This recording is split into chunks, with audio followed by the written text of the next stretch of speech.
A day when past met present. President Joe Biden signed into law a bill reviving the World War II-era program that once helped Russia, Great Britain, and others defeat the Nazis. Only this time, Russia is the aggressor.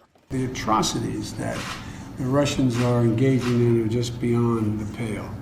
And the cost of the fight is not cheap, but caving to aggression is even more costly. The Ukraine Democracy and Defense Lend Lease Act of today came to Biden's desk with overwhelming bipartisan support,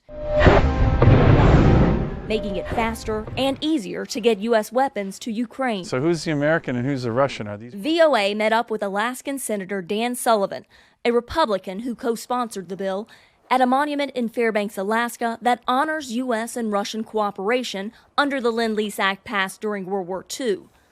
The U.S. sent nearly 8,000 American planes to Soviet pilots, who picked them up at a military airfield in Fairbanks and flew them to the European battlefronts. So it's about a 180 in terms of the whole point of Lend Lease, but obviously Russia is now the target, not the beneficiary. The new law comes as the Pentagon confirmed indications that Russians are forcing Ukrainians into Russia. We do have indications that Ukrainians are being taken against their will into Russia. Again, unconscionable, not the behavior of responsible power. Certainly another indication that he simply won't accept and respect Ukrainian sovereignty and that they are citizens of another nation. And the human rights group Amnesty International announced Monday it has evidence of alleged war crimes committed earlier this year by Russian forces in Kyiv.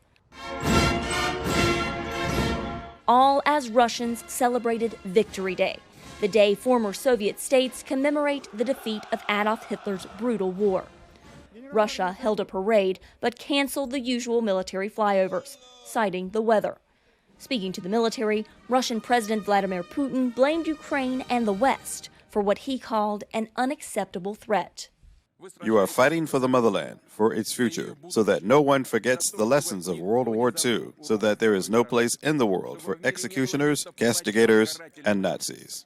But Ukrainian President Volodymyr Zelensky, in a video released during Putin's speech Monday, claimed Ukraine's own Victory Day, saying Ukrainians would not give up a single piece of land, fighting like their ancestors of World War II to protect the futures of Ukrainian children.